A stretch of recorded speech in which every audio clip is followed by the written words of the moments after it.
So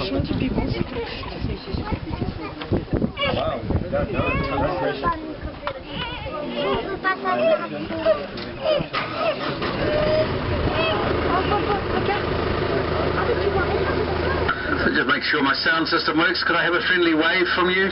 Thank you. The button on the panel in front of you is for emergencies, so if there is a problem, do give that button a good long hard push. I will stop straight away and we'll see what we can do to help you.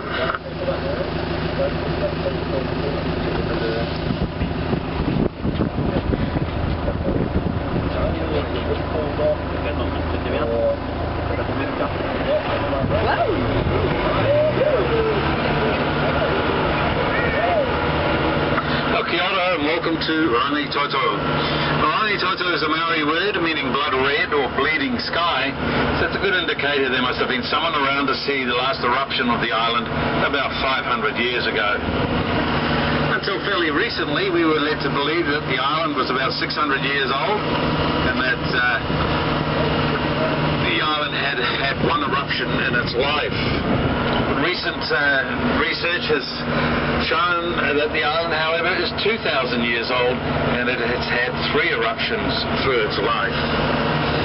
So we're one of 47 islands in the Hauraki Gulf, and we're the youngest and largest volcano in the Auckland area, of which there are more than 50.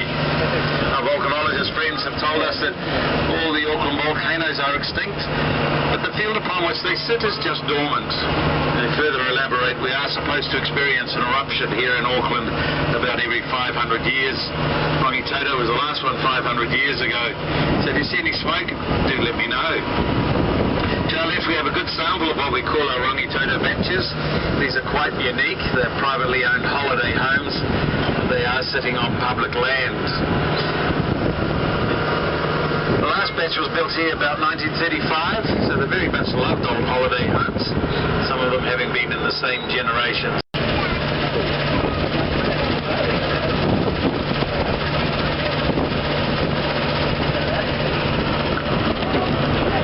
The basalt rock that you can see all around you makes up most of the island.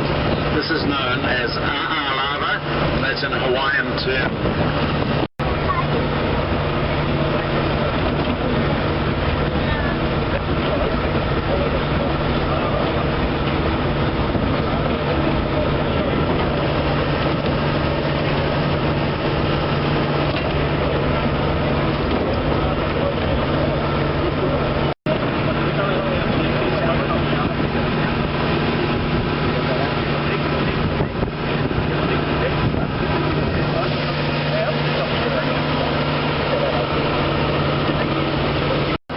Is with this tree we're about to pass to our right and a couple more up on the left.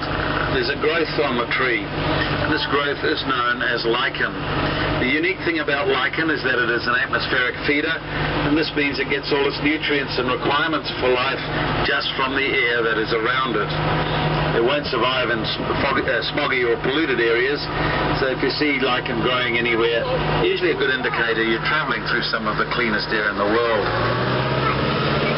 Used to boil up lichen and use it as a dye to paint with.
Down here at 220, So if you get back up to 220 and the trains disappear, just walk very quickly back that way.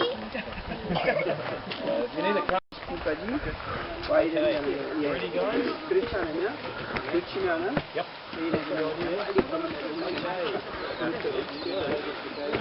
Yeah, we'll go down the other side. Yeah, hang on.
You don't like nuts, but you have a muffin, Sam, and give one muffin to your cousin.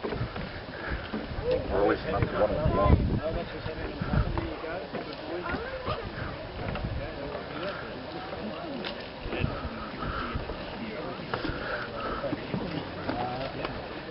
This is one of the highlights of my time in Auckland.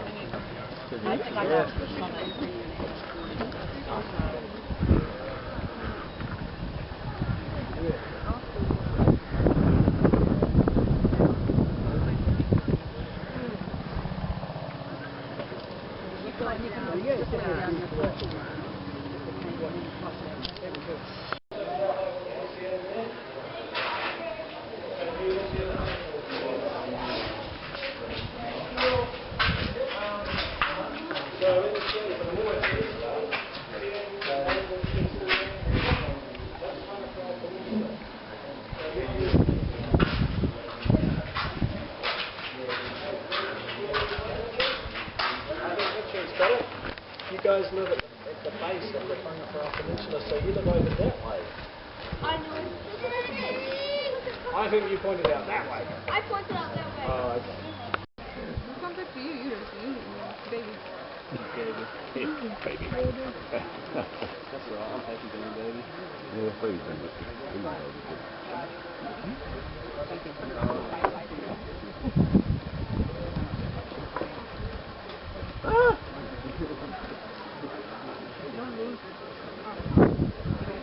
But you know me, they're his favourite glasses. No,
I can read it.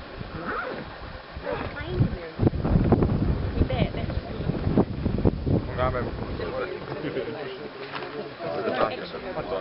sorry, nothing else.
Travelling down forms part of the volcano's moat. It's like a moat around a castle, and this is created as hot molten lava collapses under its own weight, and it forms a ring valley near the summit of the mountain.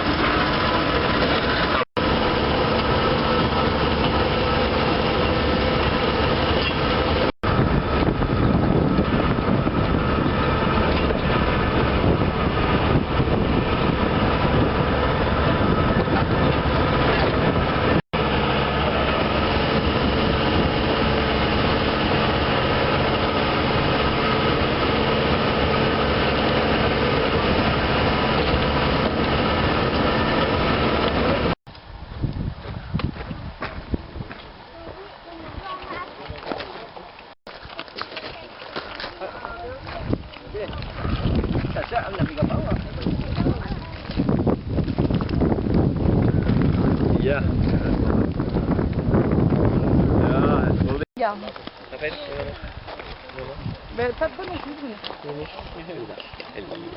plus.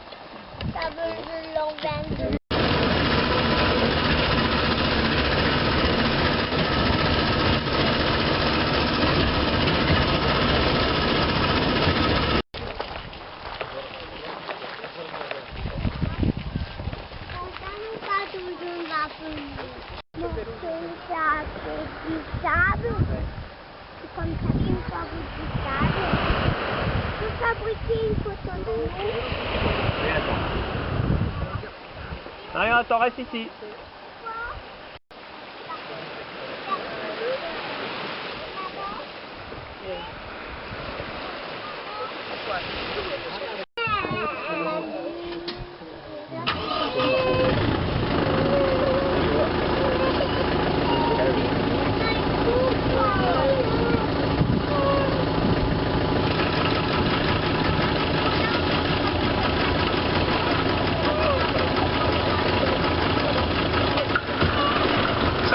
McKenzie Bay, very popular with the day trippers and boaties alike, especially on a hot summer's day. When the beacon was being built, one of the construction workers, an observant young Englishman, noticed that between the shoreline and the construction site that there were pools of salt water trapped in rock ponds at low tide. So he took advantage of this and started to collect salt from the evaporating ponds. He did so well out of the sideline, he threw in the construction job, took up salt collecting full time. And he did very well with this for a number of years, until, as we've experienced recently, they had a recession back then. The price of salt plummeted on the world market, and our enterprising Englishman's salt business went down with the price.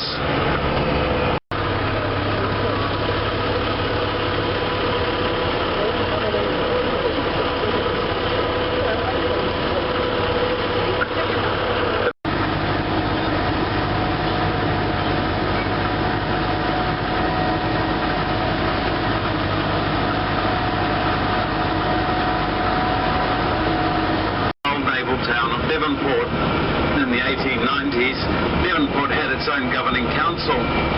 So in 1892, the New Zealand government handed administrative control of Rangitoto over to the Devonport Council. In order to pay for the extra administration, the council had to come up with some original revenue schemes. Hence we got the licensing of the quarries and the salt pools, and also leasing out small parcels of land to holiday makers for use as campsites. Now, if you haven't heard of the word batch from the New Zealand vernacular before, one of the legends for the origin of the word is that when they were building the railway line between Auckland and Wellington back at the beginning of the 20th century, the workers were housed in relocatable wooden huts known as bachelor quarters. Once the railway line was completed and the huts were no longer required, they were sold off to members of the public who planted them around some beaches and used them as rather basic holiday homes. The bachelor quarters degenerated into the word batch and soon became a generic term to mean any form of holiday home down on the beach.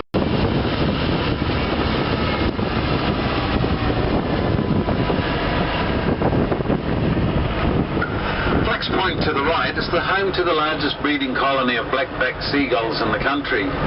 The birds start coming here in October to set up home, lay their eggs, hatch their chicks, teach them to swim and fly, and then by the end of February they leave for different parts of Auckland. We get about 2,000 pairs coming in to set up home here every year. The time to explore the island with me today. Rangitoto has a very special place in the hearts of Aucklanders. Its iconic shape can be seen from all over the city. Wish you a pleasant journey back to Auckland or Devonport. If you're travelling further afield today, all the best for that trip too. In the pavilion up ahead there is further information on the botany and history of the island. If you want to have a closer look at a match, carry on walking around the corner past the wharf. The first batch on the right is under the control of the Rangitoto Batches Preservations Trust. Master Man. Bob? No. Oh, no, how do you say?